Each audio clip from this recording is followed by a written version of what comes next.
Hi everyone and welcome back to pass the FE exam with Soul. We will continue the theoretical bullets. Now we have the asphalt design methods. We have Marshall, we have Super Pave, we have Havim, we have Ashto 1993, we have ME design. You need just to know for your info that Marshall is for the asphalt mix, Super Pave for also asphalt mix, Havim for asphalt mix, Ashto 1993 for pavement thickness, ME design also for pavement thickness. We need to highlight here in the handbook that we are following the Ashto 1993, the pavement thickness with the pavement structural number.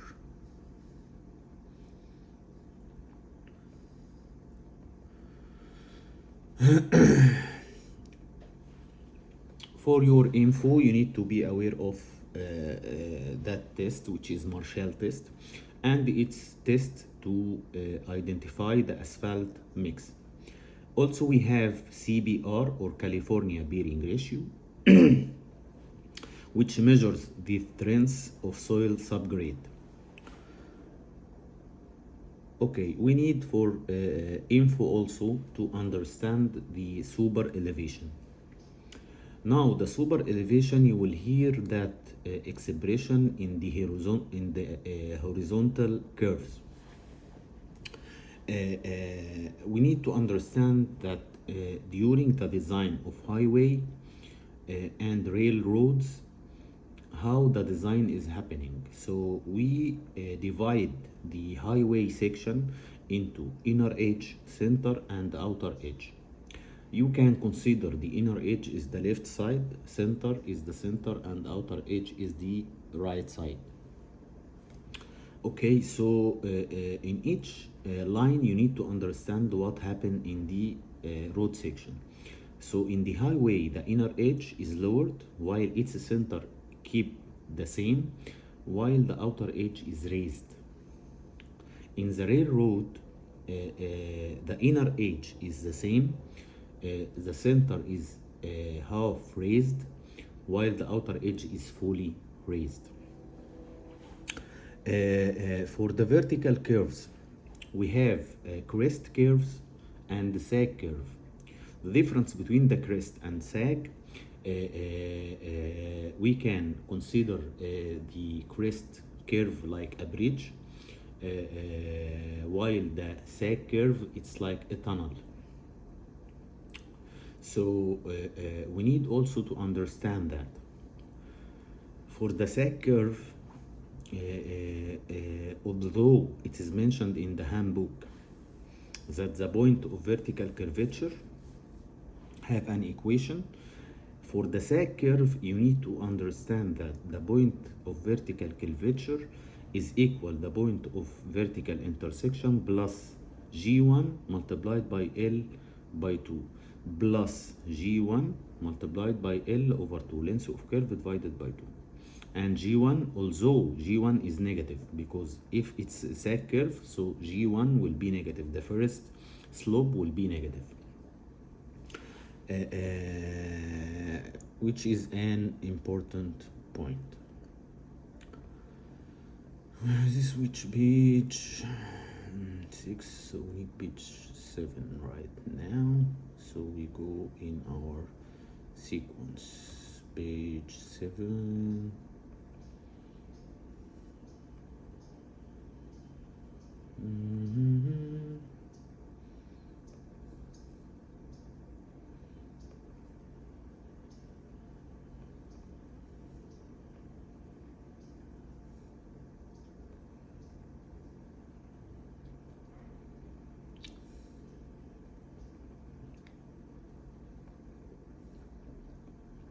Okay.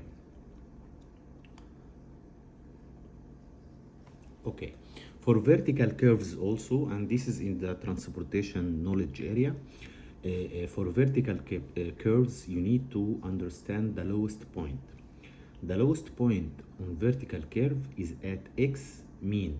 If you open the handbook, you will find one equation in the handbook related to the vertical curve, and you will find x mean.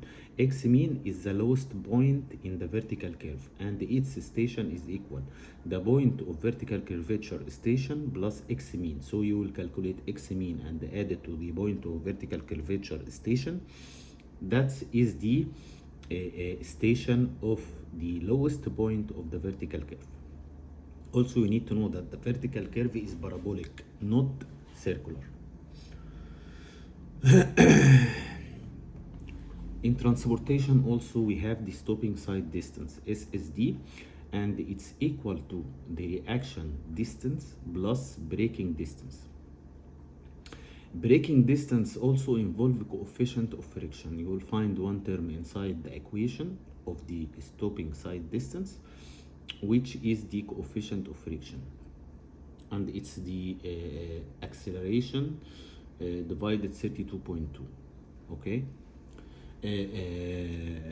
For the stopping side distance again, for minor street movement, it's depend on departure side triangles. For water, we have water chemical properties. It's very important to be aware about water chemical properties, which is the dissolved substances inside water. Like what? Like lead, arsenic, nitrogen, nutrients, phosphorus, mineral, magnesium, calcium, pH, alkalinity, acidity, and dissolved oxygen. Also, we need to have awareness about the water physical properties, which is turbidity, odor, taste, temperature, salinity, and electrical conductivity.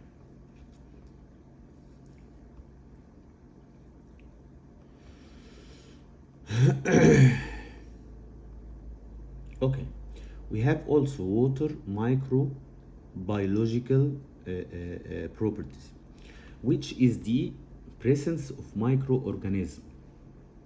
Like what? Like viruses, like bacteria, pathogens, protozoa, E. coli, giardia. And we have also water radiological. Water radiological presence of radioactive element like uranium, radon, radium, and potassium.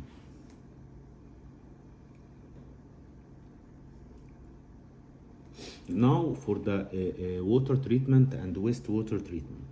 Okay, what we are going to go through now is the water treatment, the normal water treatment. Influent water or wastewater entering the treatment planet. Screening, grit removal. It's a great chamber to get rid of large debris to protect plant equipment from damage. Next step is the coagulation. Coagulation is adding aluminium to water to combine small particles to form microflux. You need to be aware about the sequence of treatment. It's very important. Sometimes in the exam, he will provide you some sketch. You need to understand the steps and sequence of water treatment, and it's here in steps like I am explaining right now. After the coagulation, we have the flocculation. Flocculation is gentle mixing of water to allow microflux to combine together, forming flux for sedimentation. So here we mentioned sedimentation, so the next step will be the sedimentation tank.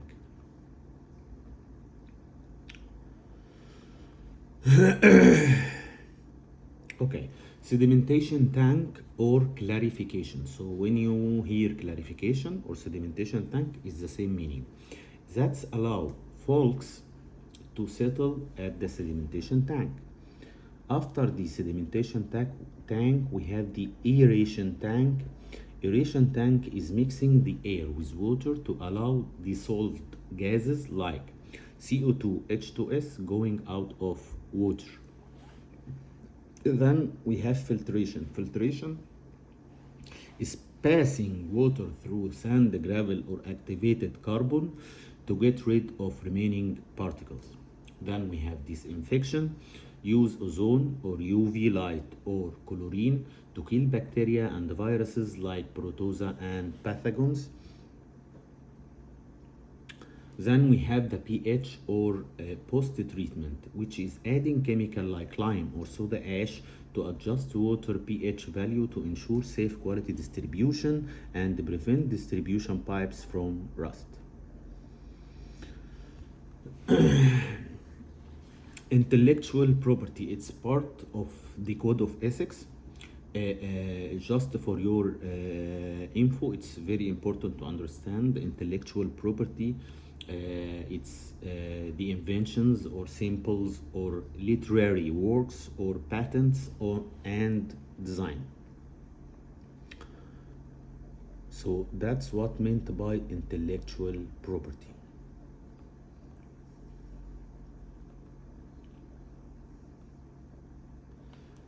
Okay, and we have some protection categories for intellectual property, like patents, trademarks, copyrights, and the trade secrets. The coming definitions is also related to the code of ethics for info. We need to understand that. Cognizant means knowledgeable, autonomy, independent in decision making, controversial, causing bubbling disputes. The dilemmas, you are forced to choose from 2 or 3 bad options. Trade off, revolving, it's balancing between 2 options. Explicitity means clearly. Solicit, asking for money or benefits. Pertaining, relevant. Georeferenced, georeference described in spatial terms relative to Earth's surface or other reference datum.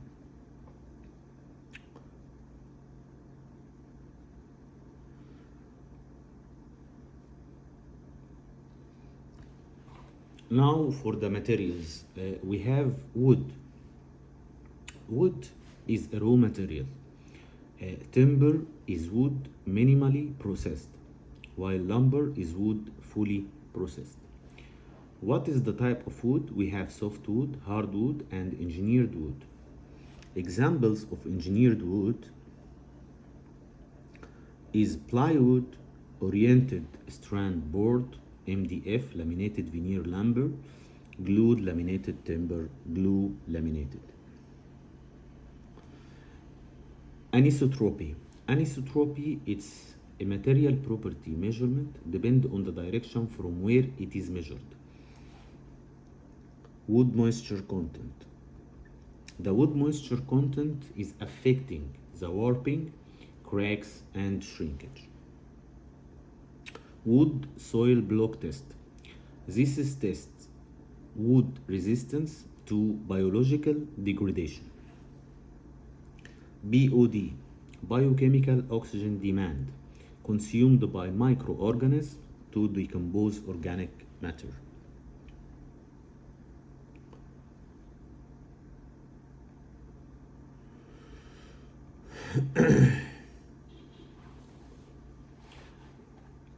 Water is more clear when dissolved oxygen is more and less requirement for BOD or biochemical oxygen demand. Radius of gyration. Radius of gyration is the distance from the center of rotation to center of mass. If you have more radius of gyration, you are required to have more force to move the body.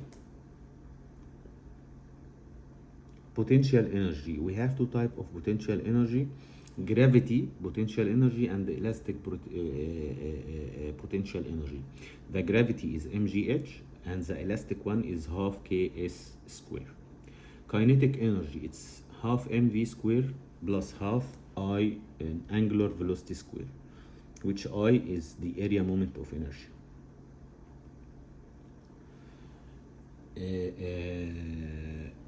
This relate to construction section. Invitation to bid. Invitation to bid is a public announcement soliciting bidding. instruction to bidders, rules governing bidding process. Bid form, form by which contractors submit their price.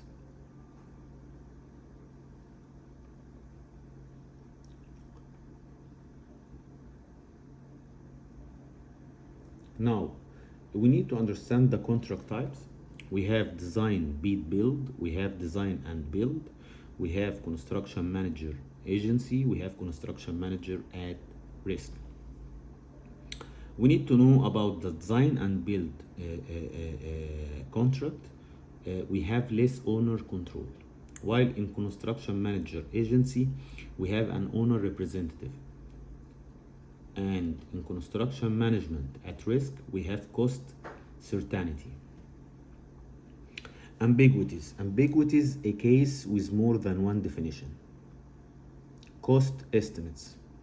We have three types of cost estimates. Order of magnitude estimate. It's a conceptual estimate and the accuracy is 20 to 25% and the source is historical data. So we are using historical data in order of magnitude estimate.